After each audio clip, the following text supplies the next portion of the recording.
Selamat pagi anak-anak. Bagaimana kabar kalian hari ini? Alhamdulillah kalau semuanya baik-baik saja. Sebelum memulai pelajaran, maka ibu akan menanyakan, siapa yang tidak hadir hari ini? Hadir semua ya? Oke, kalau hadir semua, sebelum kita memulai pembelajaran hari ini, mari kita membaca basmalah bersama-sama. Bismillahirrahmanirrahim. Oke, adakah yang tahu hari ini kita akan membahas tentang apa? Benar sekali, hari ini kita akan membahas tentang pernapasan pada hewan. Oke, hari ini kita akan membahas tentang pernapasan hewan. Manusia dan hewan termasuk makhluk hidup. Semua makhluk hidup itu bernapas. Manusia bernapas dengan paru-paru. Bagaimana dengan hewan? Apakah hewan juga bernapas dengan paru-paru seperti manusia? Lah, sistem pernapasan pada hewan lebih beragam. Ada hewan yang bernapas dengan paru-paru, akan tetapi juga ada hewan yang bernapas dengan insang, trakea, atau kulit. Sistem pernapasan hewan beragam dikarenakan habitat atau tempat hidup hewan yang bervariasi. Oke, itu penjelasan dari ibu. Lah, tugas kalian kali ini, kalian membuat bagan pernapasan hewan secara kelompok. Nanti ibu tuliskan kelompoknya siapa saja. Satu kelompok terdiri dari 5 orang. Kemudian langsung dipresentasikan. Nah, sebelum itu setiap kelompok harus membaca halaman 4 sampai 10. Paham anak-anak? Oke, kalau sudah paham.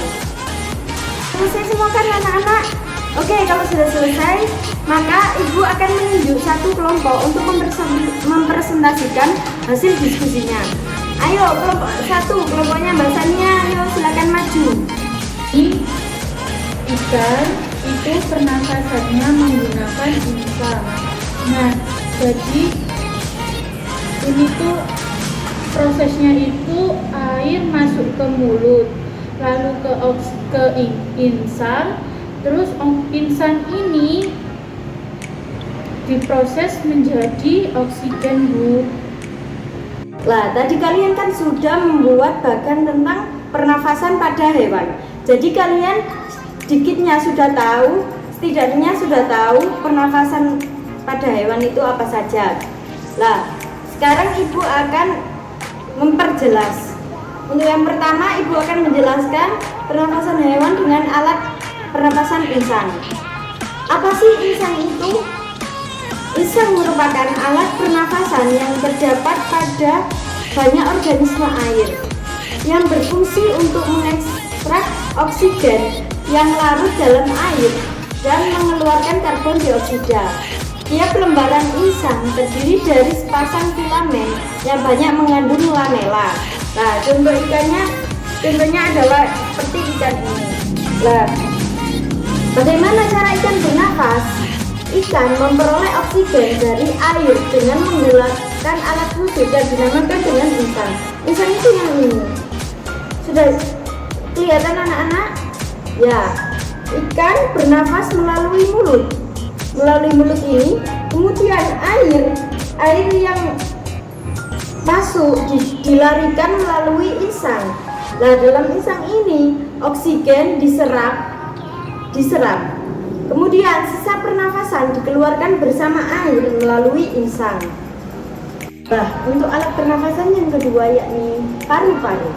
Nah, sekarang kita akan membahas tentang hewan dengan alat pernafasan paru-paru. Paru-paru tidak hanya dimiliki oleh manusia. Hewan juga bisa bernafas dengan menggunakan paru-paru. Beberapa jenis hewan juga memiliki pernafasan paru-paru. Di antaranya adalah hewan yang menyusui atau mamalia, burung atau apes, reptil atau reptilia, amfibi atau amfibia. Nah, dari sini ibu akan membuat contoh hewan yang bernafas dengan paru-paru adalah burung atau apes. Hewan apes memiliki alat pernapasan yang terdiri dari 2 pasang lubang hidung, trakea atau yang biasa juga disebut batang tenggorok, faring yang akan menghubungkan rongga mulut dengan trakea. Kemudian sepasang paru-paru yang dihubungkan dengan pundi-pundi udara. Nah, bagaimana cara burung itu bernafas? Nah, burung itu bernafas bisa ada dua cara, ketika burung terbang dan ketika burung tidak terbang. Ketika hewan aves sedang berterbang, pada saat hewan aves sedang terbang, maka proses pengambilan oksigen melalui hidung tentu saja akan terhambat karena selama terbang terjadi kontraksi pada otot dada yang menyebabkan udara akan sulit masuk ke dalam paru-paru. Oleh karena alasan di ataslah, pada waktu terbang, hewan aves ini memanfaatkan cadangan udara yang terdapat pada pundi-pundi udara, dan udara ini dimasukkan ke paru-paru. Setelah udara masuk ke paru-paru, maka akan terjadi proses pertukaran gas. Kemudian oksigen akan diikat oleh darah dan diedarkan ke seluruh tubuh untuk proses oksidasi dan melepas karbon dioksida dalam darah melalui hidung. Kemudian pundi-pundi udara dapat diisi oleh udara kembali pada saat aves hinggap di suatu tempat atau terbang melayang tanpa mengepakkan sayapnya. Lah, bagaimana pernafasan ketika hewan aves tidak terbang? Lah, ada dua inspirasi. Yang pertama-tama, otot antar tulang rusuk berkontraksi, maka rongga dada akan mengembang. Hal ini menyebabkan udara dapat masuk paru-paru sehingga dari udara akan diteruskan melalui pundi-pundi udara. Yang kedua, inspirasi. Proses ini ditandai dengan melemasnya rongga dada sehingga hal ini akan membuat tekanan pada paru-paru yang akan meningkat sehingga udara akan keluar dari paru-paru menuju sistem pernafasan.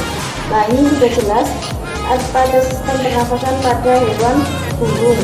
Ini trakea, kemudian ini paru-parunya, kemudian ini kantong udara. Nah, untuk alat pernafasan hewan yang ketiga adalah menggunakan trakea. Nah, contohnya adalah serangga ini. Trakea adalah pembuluh-pembuluh halus yang tercapai dan memenuhi seluruh bagian tubuh serangga, kemudian bermuara pada stigma. Lah, belalang ini menggunakan trakea sebagai sistem pernafasan. Sebelum menuju trakea, oksigen harus melewati organ tubuh lainnya. Setelah dari trakea, oksigen juga masih harus melalui organ tubuh lainnya.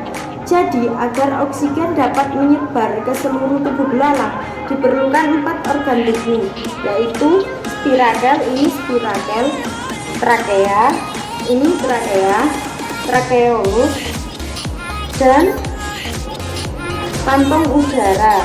Nah, ini trakeolus, kemudian ini kantong udaranya. Nah, untuk yang keempat adalah alat pernafasan hewan dengan kulit. Alat pernafasan hewan dengan alat pernafasan kulit. Nah, contohnya adalah cacing. Nah, cacing ini bernafas menggunakan kulit. Pernafasan melalui kulit dapat berlangsung jika kulit cacing selalu dalam keadaan basah.